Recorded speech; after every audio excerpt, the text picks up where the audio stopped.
Hello everyone, welcome to JEE NEET study circle. तो आज हम क्लास 12 बायोलॉजी का चैप्टर 5 जो कि है principles of inheritance and variation continue करेंगे। ये इस चैप्टर का 4th पार्ट है। अगर आपको पहले 3 पार्ट्स देखने हैं तो वो ऊपर आई कार्ड में पॉपअप हो जाएंगे, सो मेक श्योर पहले आप उसे देखें एंड देन इस पर मूव ऑन करें। तो अब हम चलते हैं पॉलीजेनिक इनहेरिटेंस पे। पॉलीजेनिक इनहेरिटेंस का उन्होंने हमें क्या बताया है, इसमें उन्होंने बोला है कि मेंडल ने जो अपनी स्टडीज़ करी थी वो उन्होंने ऐसे ट्रेट्स पे करी थी जिनकी 2 डिस्टिंक्ट ऑल्टरनेटिव फॉर्म्स होते थे, मतलब 2 फॉर्म्स होते थे अलग अलग। फॉर एग्जांपल, जैसे अगर उन्होंने फ्लावर कलर पे अपनी स्टडी करी तो फ्लावर कलर पे उन्होंने इस तरह करी कि फ्लावर कलर प्रेजेंट हो रहा है 2 अलग अलग फॉर्म में, जैसे कि वायलेट और वाइट। 2 अलग अलग फॉर्म मतलब कि आप उन दोनों के बीच में इजीली डिस्टिंग्विश कर सकते हो कि ये कौन सा है और ये कौन सा है। बट अगर हम अपने चारों तरफ देखें तो इस तरह के ट्रेट्स जो होते हैं, जो बिल्कुल ऐसे अलग अलग होते हैं, इनकी अकरेंस इतनी ज़्यादा नहीं होती। ज़्यादातर जो ट्रेट्स प्रेजेंट होते हैं वो एक ग्रेडियंट फॉर्म में प्रेजेंट होते हैं। ग्रेडियंट का मतलब कि आप उनको ऐसे डिस्टिंग्विश नहीं कर सकते कि ये एक है, ये दूसरा है, ये तीसरा है। वो इस तरह प्रेजेंट होता है जैसे कलर का वो होता है। जैसे आप ये देखिए, ये कलर का व्हील दिखेगा आपको यहाँ पे। ये कलर का जो ये चारों तरफ का एरिया है, ये एक सर्कल, इसमें आप देख रहे होंगे कि इसमें आप एक सिंगल कलर को वो नहीं बोल सकते कि ये एक कलर है, ये एक कलर है। ये सारे एक वो है, एक वो ग्रेडियंट है। तो ये होता है ग्रेडियंट का मीनिंग। फॉर एग्जाम्पल, इन्होंने हमें एग्जाम्पल दिया है, उसके थ्रू समझते हैं। इन्होंने एग्जाम्पल दिया है ह्यूमंस में हाइट का। ह्यूमंस में हाइट इस तरह नहीं होती जैसे पी प्लांट में होती है हमारी टॉल एंड ड्वार्फ, ऐसे नहीं होती। ह्यूमंस में हाइट हमारी अलग अलग प्रेजेंट होती है। जैसे अगर ह्यूमंस में सिर्फ 2 हाइट प्रेजेंट होती तो पूरे वर्ल्ड में सिर्फ 2 तरह की हाइट के लोग होते, एक इस हाइट के, एक इस हाइट के। बट क्या होता है, ह्यूमंस में आपने देखा होगा हाइट वेरिएबल होती है। जैसे अगर एक इतना है, फिर इतना है, फिर इतना है, तो हाइट जो होती है हमारे ह्यूमंस में वेरिएबल होती है। बट ज़्यादा भी हो सकती है, कम भी हो सकती है, और बहुत ज़रा सा डिफरेंस होता है इनके बीच में। तो ऐसे ट्रेड्स यहाँ पे इन्होंने बोला है पॉलीजेनिक इनहेरिटेंस क्या होती है, यहाँ पे ये देखते हैं। ये इन्होंने बोला है such traits are generally controlled by 3 or more genes and thus are called polygenic traits। तो क्या मीनिंग हुआ है इसका, कि ऐसे ट्रेट्स जो हमारे एक ग्रेडियंट की फॉर्म में होते हैं, मतलब वो ऐसे डिस्टिंक्ट फॉर्म्स नहीं होती उसकी, वो हमारे 3 या फिर ज़्यादा ट्रेट्स कंट्रोल करते हैं और ज़्यादा जीन्स कंट्रोल करते हैं उसे। तो इसके नाम से पता लग रहा है पॉलीजेनिक। पॉली का मतलब मैनी और जेनिक मतलब जीन्स। तो बहुत सारे जीन्स होते हैं एक ट्रेट को कंट्रोल करते हैं, तो वो हमारा होता है पॉलीजेनिक ट्रेट्स। बिसाइड्स जो हमारे ये इन्वॉल्वमेंट होती है मल्टीपल जीन्स की, इसमें हमारा इन्वायरमेंटल फैक्टर भी इसे इफेक्ट करता है।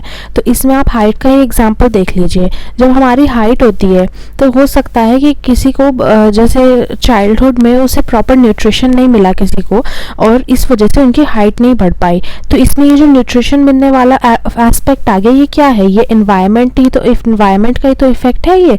ये हमारा जेनेटिक कोड में थोड़ी होता है कि न्यूट्रिशन कितना मिलेगा नहीं मिलेगा, ये बाहर से डिपेंड करता है। तो ये होता है, और ये इन्वायरमेंट का फैक्टर, इन्वायरमेंट की इन्फ्लुएंस हम इस पर एक और एग्जांपल के थ्रू समझ सकते हैं, जो कि है हमारी ह्यूमन कलर की। ह्यूमन कलर को हम कैसे समझेंगे, इसमें ह्यूमन कलर भी हमारा एक दूसरा एग्जाम्पल होता है पॉलीजेनिक ट्रेट का, एक क्लासिक एग्जाम्पल है, मतलब बहुत कॉमन एग्जाम्पल है। यहाँ इन्होंने बोला है in a polygenic trait the phenotype reflects the contribution of each allele, that is the effect of each allele is additive। तो इसमें बोला है कि जो पॉलीजेनिक ट्रेट है उसमें जो हमारा फिनोटाइप होता है, जैसे आप उसका एग्जांपल ले लीजिए हाइट का। हाइट में जो हमारा ये इसमें जितने भी एलेल्स प्रेजेंट होंगे, एलेल्स क्या होते थे हमारे एक जीन के अलग अलग फॉर्म, तो हमारे जितने भी एलेल एक इंडिविजुअल में प्रेजेंट होंगे वो सारे एडिटिव हैं, मतलब सबका इफेक्ट ऐड होकर नजर आएगा। तो ऐसा जैसे हमारा हम उसमें पी प्लांट में बोलते थे कि ये बीच का इफेक्ट नहीं नजर आ सकता, कि अगर एक टॉल है और एक ड्वार्फ का आ गया उनके पास, तो ऐसा नहीं होगा कि वो मीडियम हाइट का हो जाएगा। बट हमारे पॉलीजेनिक इनहेरिटेंस में जितने एलेल्स होते हैं उन सब की क्वालिटीज आपस में मिल जाती हैं, ऐड हो जाती हैं, और वो कुछ नया ही फॉर्म करते हैं। तो इसमें effect of allele is additive, ये मार्क कर लीजिए। अब इसका हम पॉलीजेनिक इनहेरिटेंस को अच्छे से समझने के लिए ह्यूमन स्किन कलर का एग्जांपल देखते हैं यहाँ पे। तो ह्यूमन स्किन कलर हमारा 3 जीन्स से कंट्रोल होता है। तो जैसे मैं आपको यहाँ लिख के बताती हूँ, इसके बुक के मार्जिन्स में आप इससे इजीली इसको समझ पाएंगे। तो ये हमारा ह्यूमन स्किन कलर है।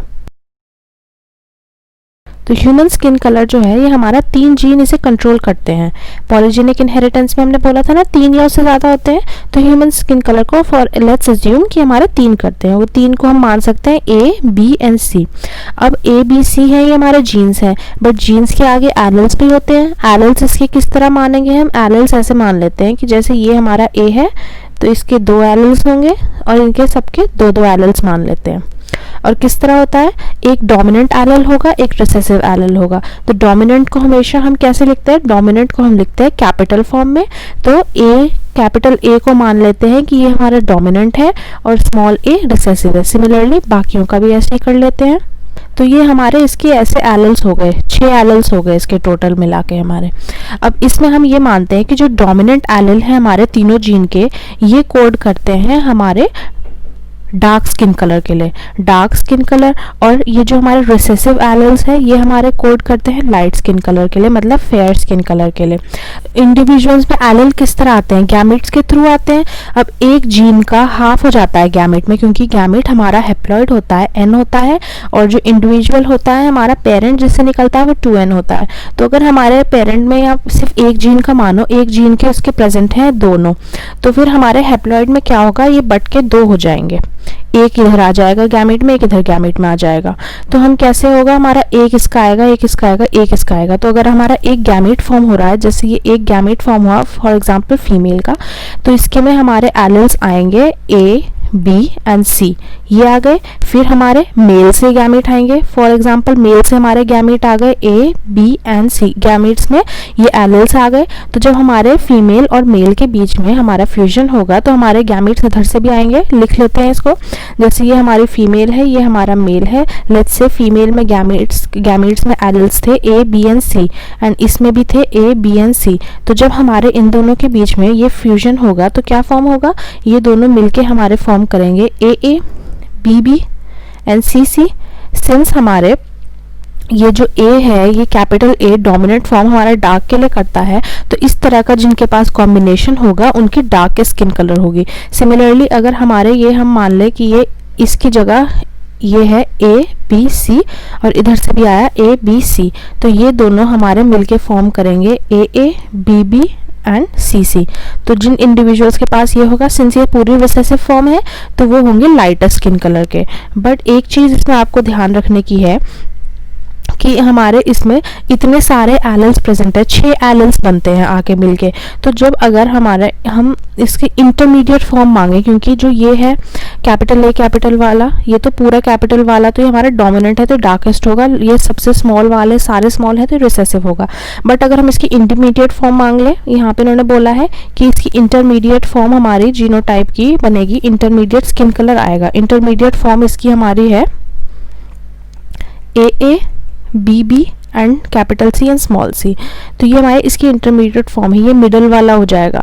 अब इस तरह इसके अलग अलग कॉम्बिनेशन आते रहेंगे। जैसे अगर एक कॉम्बिनेशन हमारा आया स्मॉल ये, फिर ये कैपिटल सी स्मॉल सी, तो ये एक डिफरेंट कॉम्बिनेशन आ जाएगा।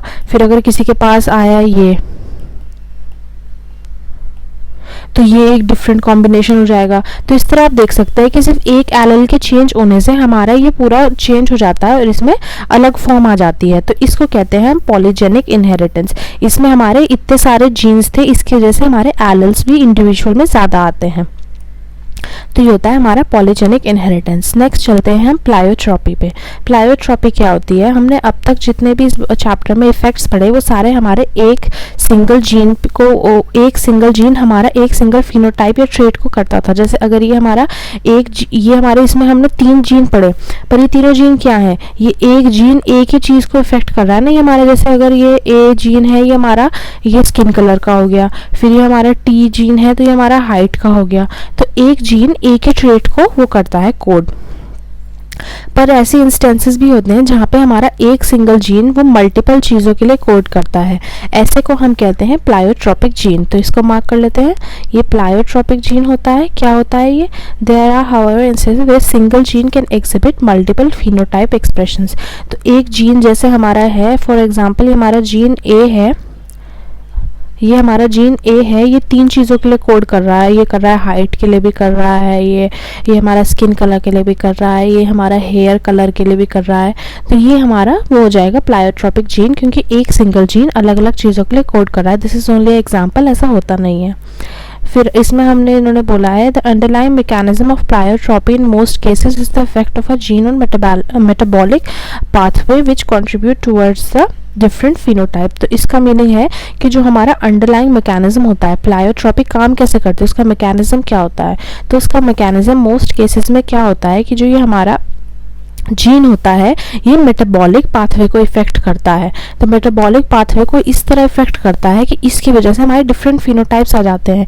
इस लाइन को समझने के लिए हम इनका ये एग्जांपल देते हैं। इन्होंने दिया हुआ है फिनाइलकेटोन्यूरिया का, जो कि हमारी एक ह्यूमन बींग्स की डिसऑर्डर होता है। इसमें हमारा इस डिजीज में क्या होता है कि जो हमारा एंजाइम होता है, हमारा जो जीन होता है जो कोड करता है एक एंजाइम के लिए, उस एंजाइम का नाम होता है फिनाइल एलानिन हाइड्रोक्सिलेज। तो ये जो हमारा एंजाइम होता है इसके लिए जो जीन कोड करता है उसमें म्यूटेशन आ जाती है। तो इस वजह से हमारा ये जो एंजाइम होता है ये कोड होना बंद हो जाता है। इस एंजाइम का क्या काम होता है मैं आपको यहाँ पे लिख के बताती हूँ। जैसे हमारा एक चीज होती है बॉडी में फिनाइल एलानिन,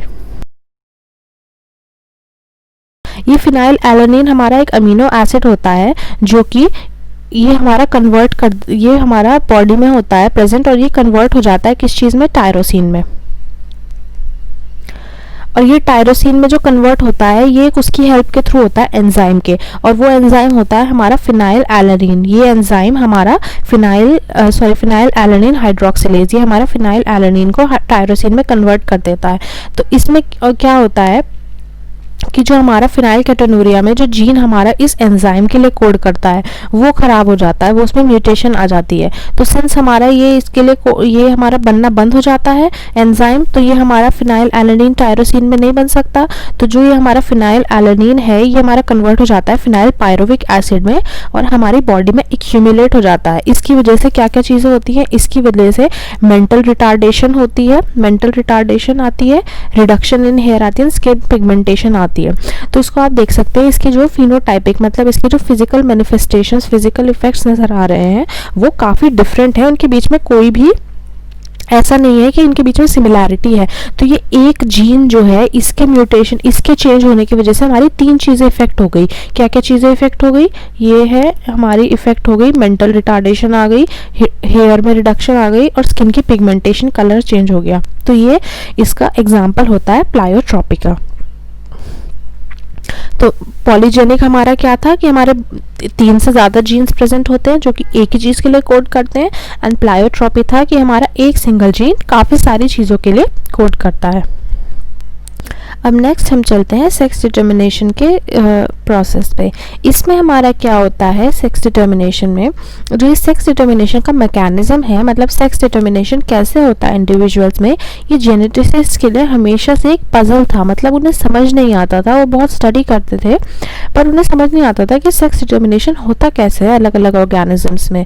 तो इसका इनिशियल क्लू हमें कब मिला था, इसका इनिशियल क्लू मिला था जब ये साइंटिस्ट ने इंसेक्ट्स के ऊपर स्टडी किया था सेक्स डिटर्मिनेशन को। इनफैक्ट जो हमारा साइटोलॉजिकल ऑब्जर्वेशंस मिली थी हमें इन्हीं एक्सपेरिमेंट्स से इंसेक्ट्स के ऊपर, इसकी वजह से ही हम अपना क्रोमोसोमल बेसिस फॉर्म कर पाए सेक्स डिटर्मिनेशन का। इससे पहले हमें नहीं पता था कि जेनेटिक या क्रोमोसोम की हेल्प से कैसे सेक्स डिटर्मिनेशन होता है। तो हैंकिंग हमारे एक साइंटिस्ट थे, इनका नाम मार्क कर लीजिए। हैंकिंग साइंटिस्ट थे 1891 में। इन्होंने क्या किया था, इन्होंने ना स्पर्मेटोजेनेसिस पढ़ा था फ्यू इंसेक्ट्स का। तो उसमें उन्होंने क्या किया था, उसमें ना वो एक न्यूक्लियर स्ट्रक्चर को ट्रेस कर पाए थे, मतलब न्यूक्लियस के अंदर के एक स्ट्रक्चर को वो ट्रेस कर पा रहे थे स्पर्मेटोजेनेसिस के प्रोसेस में। स्पर्मेटोजेनेसिस आपको याद होगा हमने 3rd चैप्टर में पढ़ा था, स्पर्म के फॉर्मेशन को प्रोसेस को कहते हैं, स्पर्म के फॉर्मेशन के प्रोसेस को। तो किसी इंसेक्ट्स में इन्होंने, हैंकिंग ने पढ़ा ये स्पर्मेटोजेनेसिस का प्रोसेस। इन्होंने ऑब्जर्व किया कि इसमें एक न्यूक्लियर स्ट्रक्चर होता है, न्यूक्लियस के अंदर एक स्ट्रक्चर होता है जो कि 50% स्पर्म्स में तो आ जाता है पर 50% स्पर्म्स में वो नहीं आता। तो फिर हैंकिंग ने बोला ये जो स्ट्रक्चर होता है ये इन्हें पता नहीं था कि ये क्या होता है, तो इन्होंने इसको नाम दे दिया एक्स बॉडी का, एक्स बॉडी का नाम दे दिया इन्होंने इसे। पर वो उसकी सिग्निफिकेंस नहीं एक्सप्लेन कर पाए कि ये है क्या, मतलब उन्हें ये दिख तो गया कि ये कुछ है और इससे कुछ होता होगा सेक्स डिटर्मिनेशन में, बट उन्हें ये नहीं समझ आया कैसे होता है, ये क्यों होता है, क्या होता है, तो वो ये नहीं बता पाए, बस उन्होंने बता दिया कि एक एक्स बॉडी है, ये प्रेजेंट होती है। फर्दर साइंटिस्ट आए, उन्होंने ना इसी एक्स बॉडी के ऊपर वो करे, क्या कहते हैं, एक्सपेरिमेंट्स करे, इन्वेस्टिगेशंस करी, तो फिर उन्होंने पता लगा कि जो ये एक्स बॉडी है ये हमारी उसमें होती है, क्या कहते हैं, सेक्स डिटर्मिनेशन में ये इम्पॉर्टेंट होती है, और उन्होंने इसको नाम दे दिया एक्स क्रोमोसोम का। एक जो हैंकिंग ने एक्स बॉडी का नाम लिया था उसी के बेसिस पे इन्होंने इसे एक्स क्रोमोसोम का नाम दे दिया। अब यहाँ पे सबसे पहला हमारा एक आ जाता है एक्स ओ टाइप का। अब हम इसको पढ़ने के बजाय मैं आपको अलग पेज पे बताती हूँ ताकि आप इजीली समझ सके, क्योंकि यहाँ पे जो इन्होंने बताया है ये इसको पैराग्राफ फॉर्म में बताते चले गए, इसमें चीज़ों को ना डिसाइफर करना, निकाल के लाना थोड़ा मुश्किल होता है, तो मैं आपको अलग पेज पे बताती हूँ, वो आपको ईजिली याद रहेगा। So let's take this page. इसमें सबसे पहले हम पढ़ते हैं एक्स ओ टाइप का। एक्सो टाइप वाला हमारा ये इसमें क्या होता है, ये हमारा सबसे पहले हम लिख लेते हैं होता किस में है, तो ये हमारा मोस्टली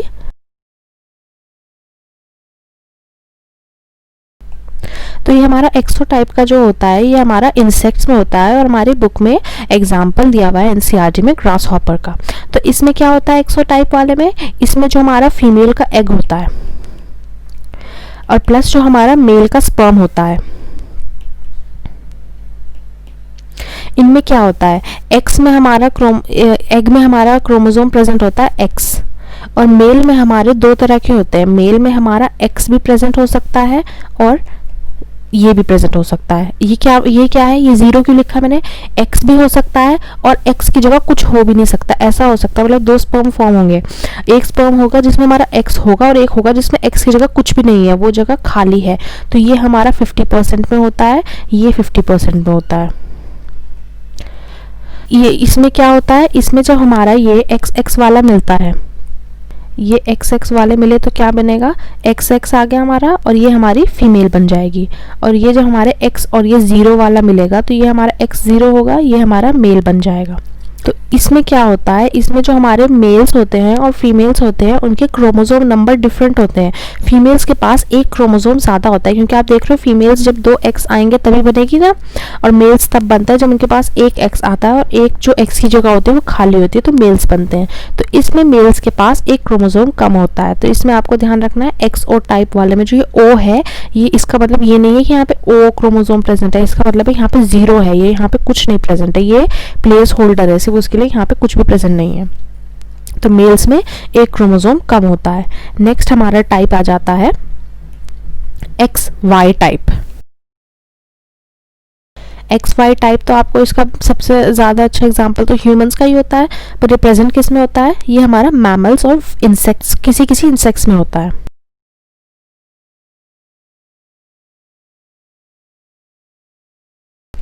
बेस्ट एग्जांपल तो ह्यूमंस का ही है इसका। अब नेक्स्ट हम यहाँ पे इसका देखते हैं कि कैसे होता है ये। इसमें हमारा क्या होता है कि हमारे फीमेल्स जो होती हैं, फीमेल्स के पास प्रेजेंट होता है एक्स एक्स, मेल्स के पास प्रेजेंट होता है एक्स वाई। इसमें क्या होता है, फीमेल्स के पास एक्स एक्स है, मेल्स के पास एक्स वाई है, एक्स एक्स प्लस हम कहते हैं एक्स एक्स प्लस ऑटोजोम्स, और ये भी एक्स वाई प्लस ऑटोजोम्स। तो ये ऑटोजोम्स क्या होते हैं, हमारे ह्यूमन बींग्स में एग्जांपल से देख लेते हैं। ह्यूमन बींग्स में 46 क्रोमोसोम्स होते हैं, जिसमें से हमारे 2 जो होते हैं ये हमारे 6 क्रोमोसोम्स कहते हैं। जैसे एक्स एक्स हो सकते हैं या एक्स वाई हो सकते हैं। तो इन 6 क्रोमोसोम्स के अलावा ये जो क्रोमोसोम्स हमारे सेक्सुअल बिहेवियर या सेक्स को डिटरमाइन करते हैं, इनके अलावा जितने क्रोमोसोम्स होते हैं उन्हें हम ऑटोसोम्स का नाम कहते हैं। ओके, ये ऑटोसोम्स होते हैं। तो फीमेल्स में हमारे एक्स एक्स अगर आएंगे तो फिर हमारा ये प्रेजेंट होगा, फीमेल्स बन जाएंगी। अगर एक्स वाई आएंगे तो ये हमारा मेल्स बन जाएंगे। ये हमारा सिमिलर ऐसे होता है जैसे मैंने आपको बताया था, एग में हमारा एक्स होगा, एग में हमेशा एक्स ही प्रेजेंट होता है, उसके अलावा कुछ प्रेजेंट हो ही नहीं सकता क्योंकि फीमेल्स एक्स एक्स होती हैं। मेल में हमारा क्या होता है, स्पर्म में हमारा एक्स भी आ सकता है, वाई भी आ सकता है। अगर एक्स एक्स मिल गए तो फीमेल फॉर्म हो जाएगी, अगर एक्स वाई मिल गए तो मेल फॉर्म हो जाएगा। तो इसमें सेम नंबर ऑफ क्रोमोसोम्स होते हैं मेल्स एंड फीमेल्स में, तो ये इसका वो होता है और एक चीज़ आपको याद रखनी है कि इस पर भी कभी कोई क्वेश्चन आता है, जो वाई क्रोमोसोम होता है ना, वो हमारा एक्स क्रोमोसोम से साइज में हल्का सा छोटा होता है। अब ये जो दोनों होते हैं हमारे X O type and X Y type, ये हमारे होते हैं एग्जाम्पल मेल हेट्रोगैमिटी के। इसको हम कहते हैं मेल हेट्रोगैमिटी। मेल हेट्रोगैमिटी मैं यहाँ पे लिख देती हूँ नीचे, इसे कहते हैं मेल हेट्रोगैमिटी। इसको हम मेल हेट्रोगैमिटी क्यों कहते हैं? हम इसको मेल हेट्रोगैमिटी इसलिए कहते हैं क्योंकि जो हमारे मेल हैं, मेल के पास से जो क्रोमोसोम आ रहा है, सबसे पहले तो मेल हमारे हेट्रोगैमस हैं, मतलब हेट्रो मीनिंग डिफरेंट। तो ये डिफरेंट है, देखो इसमें देखो एक्स वाई में एक्स और वाई मेल के अलग हैं, इसमें एक्स है और एक में कुछ भी नहीं है तो मेल के अलग है। तो इसमें जो हमारा मेल की एक हेट्रोगैमिटी वाले में क्या होता है, मेल हेट्रोगैमिटी में जो हमारे मेल्स की तरफ से वो आते हैं ना, क्रोमोसोम आता है, गैमीट आता है, उससे सेक्स डिटर्मिनेशन होता है। तो ये एक्स ओ टाइप में और एक्स वाई टाइप में हमारा मेल हेट्रोगैमिटी होती है। याद रखना है आपको, मेल हेट्रोगैमिटी, हेट्रो मतलब दोनों गैमीट्स, जो दोनों ये हैं क्या कहते हैं क्रोमोसोम्स, ये अलग हैं। अब नेक्स्ट हमारा थर्ड हमारा होता है ZW, इसे दूसरे पेज पे लेके आती हूँ मैं। तो ये हमारा है ZW, लिख लेते हैं। ZW टाइप में क्या होता है, ये हमारा होता है बर्ड्स में, मोस्टली बर्ड्स में, तो लिख लेते हैं। अब इसमें कैसे होता है, इसमें हम ऐसे लिख लेते हैं, हमारे फीमेल्स के पास तो होता है इसमें ZW और मेल्स के पास होता है हमारा, मेल्स के पास होता है ZZ। तो इससे आपको क्या पता लग रहा है, ये हमारा ZW हो गया, ये ZZ हो गया और ये दोनों प्लस ऑटोसोम्स। तो ये हमारा ZW हो गया, हमारा ZZ हो गया। तो इसमें आप क्या दिख रहा है आपको, पिछले हमारे जो दो थे उनमें तो हमारे मेल्स के अलग होते थे ना, तो हमने मेल हेट्रोगैमिटी कहा था। इसमें हमारे फीमेल्स के अलग होते हैं, तो इसको हम नाम देते हैं फीमेल हेट्रोगैमिटी का। तो ये हमारे फीमेल हेट्रोगैमिटी का है। इसमें हमारे फीमेल के पास से दो गैमेट्स निकलेंगे, Z निकलेगा और W निकल सकता है, और फिर मेल्स के पास हमारा सिर्फ Z ही होता है, तो इसके सारे क्रोमोसोम्स में Z होता है। Z मिल जाएंगे तो मेल फॉर्म हो जाएगा, ZW मिल जाएंगे तो ZW मिलके फीमेल बन जाएगी। तो इसमें हमारा ऑपोजिट होता है मेल हेट्रोगैमिटी के, फीमेल के अलग होते हैं, इसके मेल्स के सेम होते हैं, ये आपको ध्यान रखना है। दोनों में सेम नंबर ऑफ क्रोमोसोम्स होते हैं क्योंकि सेक्स क्रोमोसोम सेम है और फिर ऑटोसोम्स तो सेम होते ही हैं। तो ये हमारे तीन तरह के वो थे सेक्स डिटर्मिनेशन के वे थे, ये मैंने आपको बता दिए। ये हमारे क्या कहते हैं, इसमें NCERT में इन्होंने इस फॉर्म में दिया हुआ था, पैराग्राफ फॉर्म में। इसको बार बार पढ़ना और समझना थोड़ा मुश्किल होता है, तो इसे हम ऐसे करके लिखें तो इसमें यही इंपॉर्टेंट चीज़ें आती है। मैंने आपको सेक्स क्रोमोसोम के बारे में बता दिया, ऑटोसोम्स के बारे में बता दिया, ये XO टाइप था इसके बारे में बता दिया, यहाँ पे हमारा XY टाइप है इसके बारे में मैंने आपको बता दिया, फिर मेल हेट्रोगैमिटी के बारे में बता दिया, नेक्स्ट फीमेल हेट्रोगैमिटी के बारे में बता दिया जो कि हमारा ZW टाइप में होता है। तो ये मैंने आपको पूरा बता दिया। अब ये यहाँ पे हमें बोल रहे हैं sex determination in humans. Sex determination in humans मैंने आपको वैसे बता दिया है पीछे, क्योंकि सेम होता है उसमें जो XY टाइप था, बट एक बार फिर से मैं आपको यहाँ पे ब्रीफ में बता देती हूँ। तो ये मैं आपको अलग से बताने के बजाय इसको रीड कर लेते हैं, क्योंकि ये मैं ऑलरेडी XY टाइप का जो था उसमें बता चुकी हूँ। इसमें भी यही कह रहे हैं कि XY टाइप में हम ऑलरेडी ये चीज़ डिस्कस कर चुके हैं। तो हमारे 23 पेयर्स ऑफ क्रोमोसोम होते हैं, टोटल 23 पेयर्स हैं, तो टोटल 46 क्रोमोसोम्स होते हैं। इसमें से 2 क्रोमोसोम्स हमारे सेक्स क्रोमोसोम होते हैं और बाकी 44 हमारे ऑटोसोम्स होते हैं। तो ये इन्होंने बोला है 23 पेयर्स में से 22 हमारे सेम होते हैं जो कि ऑटोसोम्स होते हैं, मेल्स एंड फीमेल्स में सेम होते हैं, और उसमें हमारे फीमेल्स के पास पेयर ऑफ एक्स होता है। तो फीमेल्स जो है हमारी फीमेल्स जो है उनके पास एक्स होता है और मेल्स के पास हमारा XY होता है। अब ड्यूरिंग स्पर्मेटोजेनेसिस स्पर्म फॉर्मेशन का जब प्रोसेस मेल्स में होता है तो उनके 2 तरह के गैमेट्स प्रोड्यूस होते हैं, जिसमें हमारा 50-50% चांस होता है कि जो गैमेट्स 2 प्रोड्यूस हो रहे हैं हमारे मेल्स में, एक में हमारा X आ सकता है और बाकी में हमारा Y आ सकता है। तो इसका 50% चांस होता है कि X आएगा या Y आएगा। और फिर जो ये हमारा स्पर्म होता है ये तो हमारा दो तरह का हो सकता है, बट फीमेल्स में क्या होता है, फीमेल्स में सिंस फीमेल्स के पास सिर्फ एक्स ही प्रेजेंट होता है फीमेल्स के पास, तो उनके जो ओवम प्रोड्यूस होंगे चाहे वो कितने भी प्रोड्यूस हो जाएं, सब में एक्स क्रोमोसोम ही प्रेजेंट होगा, बिकॉज उनके पास एक्स के अलावा और कुछ है ही नहीं। तो हमारे जो एक्स वो आता है, क्या कहते हैं, स्पर्म आता है मेल्स की तरफ से, वो अगर हमारा एक्स आएगा तो हमारा एक्स इनके पास से आया, एक्स फीमेल के पास था, मिलके एक्स एक्स मिलके हमारा फीमेल बन गई। अगर स्पर्म मेल के पास से वाई वाला आया और फीमेल्स के पास तो एक्स ही होता है एग में, ये दोनों मिलके एक्स वाई हो गया और हमारा मेल बन गया। तो हमारे स्पर्म जो आता है मेल की तरफ से, इसका भी 50% चांस होता है, इक्वल चांस होता है कि या तो वो एक्स वाला आ सकता है या वो वाई वाला आ सकता है। ऐसे कभी नहीं होता कि ना उनके एक्स के आने के चांसेस ज़्यादा हैं या वाई के आने के चांसेस ज़्यादा हैं, हमेशा इनके 50% चांसेस होते हैं कि दोनों में से कोई सा भी आ सकता है। तो यही इन्होंने बोला है, thus it is evident that it is the genetic makeup of the sperm that determines the sex of the child। तो मतलब जो स्पर्म का जेनेटिक मेकअप है, या एक्स होगा या वाई होगा, ये हमारा डिटरमाइन करता है सेक्स ऑफ द चाइल्ड। तो अगर हम कहें तो हमारे सोसाइटी में जो फीमेल्स को ब्लेम किया जाता है कि वो मेल चाइल्ड नहीं प्रोड्यूस कर सकती, तो ये हमारा असल में डिसीजन मेल की तरफ से आता है कि चाइल्ड वो होगा, मेल होगा या फीमेल होगी। वैसे डिसीजन तो क्या आता है, ये किसी के हाथ में नहीं होता है कि वो अपनी तरफ से डिसाइड कर सकते हैं। दिस इज 100% चांस फैक्टर कि वो जो गैमीट आके उनका मिला ओवम के साथ, वो एक्स वाला मिला या वाई वाला मिला। But if you have to say कि जो डिसीजन है वो सेक्स का कहाँ से आता है, तो वो मेल की तरफ से आता है, स्पर्म की तरफ से। अब हमने ह्यूमन बींग्स में पढ़ लिया सेक्स डिटर्मिनेशन, अब हम हनी बीज में पढ़ते हैं। हनी बीज का सेक्स डिटर्मिनेशन कम्प्लीटली डिफरेंट है हमारे ह्यूमन बींग के सेक्स डिटर्मिनेशन से।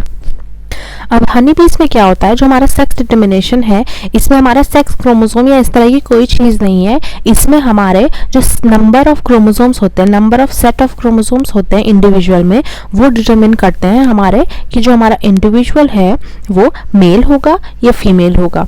अब इसमें क्या होता है, हनी बीज में आपने सुना होगा, इसमें एक प्रोसेस होता है पार्थेनोजेनेसिस का, तो उसको हम यहाँ पे पढ़ेंगे। तो इसमें क्या होता है कि अगर हमारे जो फीमेल है उसका एग अगर स्पर्म से फर्टिलाइज हो रहा है, तो हमारा जो ऑफस्प्रिंग फॉर्म होगा वो हमेशा फीमेल ही होगी। फीमेल दो तरह की हो सकती है, फीमेल हमारी क्वीन हो सकती है एंड फीमेल हमारी वर्कर भी हो सकती है। तो अगर फर्टिलाइजेशन हो रहा है तो 100% जो ऑफस्प्रिंग फॉर्म होगी वो हमारी फीमेल होगी, और अगर फर्टिलाइजेशन नहीं हो रहा है तो ऑफस्प्रिंग जो फॉर्म होगा वो 100% मेल होगा, बिकॉज मेल होगा और वो पार्थेनोजेनेसिस के प्रोसेस से होगा। पार्थेनोजेनेसिस क्या होता था, बिना फर्टिलाइजेशन के जब ऑफस्प्रिंग फॉर्म होता है तो उसको प्रोसेस को हम कहते हैं पार्थेनोजेनेसिस। ऐसा क्यों होता है कि जब फर्टिलाइजेशन हो जाती है तो 100% फीमेल फॉर्म होती है? ऐसा इसलिए होता है क्योंकि हनी बीज में जो हमारी फीमेल्स होती हैं ये डिप्लॉयड होती हैं, इनमें 32 क्रोमोसोम्स होते हैं, एंड मेल्स जो होते हैं वो हमारे हमेशा हेप्लॉयड होते हैं एंड उनमें 16 क्रोमोसोम्स होते हैं। तो जैसे ही हमारा फर्टिलाइजेशन होगा, फीमेल्स के पास हमारे 16 क्रोमोसोम्स प्रेजेंट हैं उनके गैमीट में, क्योंकि गैमीट्स आर ऑलवेज हेप्लॉयड, ये हमारा यूनिवर्सल रूल होता है।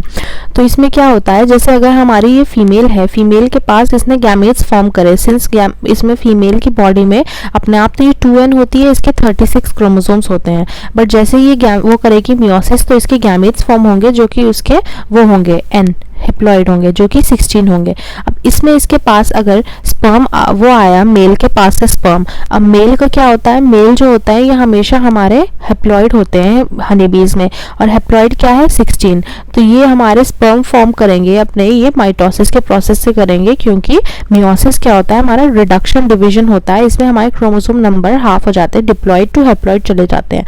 बट सिंस ऑलरेडी हमारी मेल की बॉडी हेप्लॉइड है तो हमें गैमेट्स हेप्लॉइड ही चाहिए, हेप्लॉइड से कम कोई प्लॉइड नहीं होती, हेप्लॉइड ही चाहिए। तो माइटोसिस के प्रोसेस के थ्रू ये करेंगे, क्योंकि mitosis is equation division, starting और एंडिंग के सेल में सेम नंबर ऑफ क्रोमोसोम्स हैं। तो मेल्स के पास से हमारे 16 थे, इनके पास 16 ही इनके गैमेट में आए, तो ये दोनों गैमेट्स हमारे ये फीमेल का और मेल का जब मिलेगा तो ये हमारे जो ऑफस्प्रिंग फॉर्म करेंगे वो 32 होंगे, और 32 हमारे सिंस फीमेल में होते हैं 32, सॉरी यहाँ पे मेरे को 32 लिखना था, मैंने गलत लिख दिया, यहाँ पे इसे इरेज करके यहाँ पे 32 लिख देते हैं। तो ये सिंस हमारे फीमेल्स में 32 होते हैं इसमें, तो ये 32 हमारी फीमेल फॉर्म करेगी। बट अगर हमारा यहाँ पे एक मिनट देखते हैं, इसे रब कर देती हूँ। अगर हमारे यहाँ पे वो है फीमेल है, जैसे ये फीमेल थी हमारी, क्या कहते हैं, इसके पास हमारे 2n32 होते थे, पर अगर हमारे इसने मियोसिस करके n अपने गैमेट्स फॉर्म करे 16, तो 16 अगर इसमें फर्टिलाइजेशन नहीं हुई तो ये 16 ही रह जाएंगे इसके, और ये पार्थिनोजेनेसिस के प्रोसेस के थ्रू मेल्स को फॉर्म कर लेगी। तो ये हमारा यहाँ पे भी इन्होंने शो किया हुआ है। देखते हैं सेक्स डिटर्मिनेशन इन हनी बीज डायग्राम को देखते हैं। तो फीमेल के 32 होते हैं, मियोसिस किया इसने, 16 इसके हुए, 16 इसका गैमेट अगर फर्टिलाइजेशन नहीं होगा तो मेल फॉर्म कर देगा। मेल में हमारे 16 होते हैं, माइटोसिस के प्रोसेस के थ्रू इसने अपना गैमेट फॉर्म किया 16 वाला। अब ये गैमेट जो फॉर्म होगा ये हमारे फीमेल को फर्टिलाइज करेगा, और फीमेल के गैमेट के साथ वो होगा इसका फर्टिलाइजेशन, और ये फॉर्म करेगा एक फीमेल जो कि 32 होगी। तो ये हमारा होता है इसका प्रोसेस। यहाँ पे एक इन्होंने इंटरेस्टिंग चीज़ बताई है कि जो हमारे वो होते हैं, और हाँ, ये जो मेल्स फॉर्म हुए इनको हम ड्रोन्स कहते हैं, ये याद रखिएगा। जो मेल्स फॉर्म हुए इनको हम ड्रोन्स कहते हैं। जो फीमेल्स फॉर्म होंगी या तो वो क्वीन होंगी या वो वर्कर होंगी। क्वीन हमेशा वन होती है, वर्कर बहुत सारी होती हैं। एक यहाँ पे हाँ ये इंपॉर्टेंट चीज़ देखते हैं, यहाँ पे इंटरेस्टिंग चीज़ बताई है कि जो मेल्स होते हैं हनी बीज में, इनके ना तो फादर होते हैं ना इनके सन्स होते हैं। क्यों? क्योंकि मेल्स जो फॉर्म हुए हैं बिना फर्टिलाइजेशन के फॉर्म हुए हैं, तो इनके ना ही फादर होंगे क्योंकि किसी ने भी फर्टिलाइज नहीं किया मदर के गैमेट को, और ना ही इनके सन्स हो सकते हैं क्योंकि ये अगर इनके जो स्पर्म्स प्रोड्यूस होंगे वो किसी फीमेल को फर्टिलाइज करेंगे तो हमेशा डॉटर ही फॉर्म होगी, हमेशा फीमेल ही फॉर्म होगी, तो इनके सन्स भी नहीं हो सकते। बट इनके ग्रैंडफादर हो सकते हैं। ग्रैंडफादर कैसे हो सकते हैं कि जो अगर एक फीमेल थी, जैसे यहाँ पे लिखते हैं ये एक फीमेल थी, ये हमारी फर्टिलाइज हुई एक स्पर्म के थ्रू, ये हमारी एक मेल के स्पर्म से फर्टिलाइज हुई, इन्होंने फॉर्म किया, सिंस फर्टिलाइजेशन हो रहा है एक फीमेल फॉर्म करी। अब ये जो फीमेल है इसके फर्टिलाइजेशन किसी के साथ नहीं हुई, तो इसने क्या फॉर्म किया, इसने फॉर्म किया एक मेल। तो ये जो मेल है ये इसकी मदर हो गई और ये इसके ग्रैंडफादर हो गए। सिमिलरली मेल्स के ग्रैंड सन्स भी हो सकते हैं। जैसे अगर ये फीमेल है, इसके साथ इसने मेल ने स्पर्म को फर्टिलाइज हो गया, इनका स्पर्म इन्होंने फीमेल फॉर्म की। अब इस फीमेल का किसी के साथ भी फर्टिलाइजेशन नहीं हुआ तो इसकी अपने आप डेवलपमेंट हुई, तो ये इसमें मेल फॉर्म हो गया। तो ये जो है ये इसका ग्रैंडसन है, ये ग्रैंडफादर है, ये इसका ग्रैंडसन है। तो मेल्स में इसमें सन्स भी नहीं हो सकते और वो भी नहीं हो सकते फादर्स, पर ग्रैंडफादर बन सकते हैं, ग्रैंडसन्स भी हो सकते हैं। तो ये इसका सेक्स डिटर्मिनेशन का प्रोसेस है, हनी बीज में काफ़ी इंपॉर्टेंट है।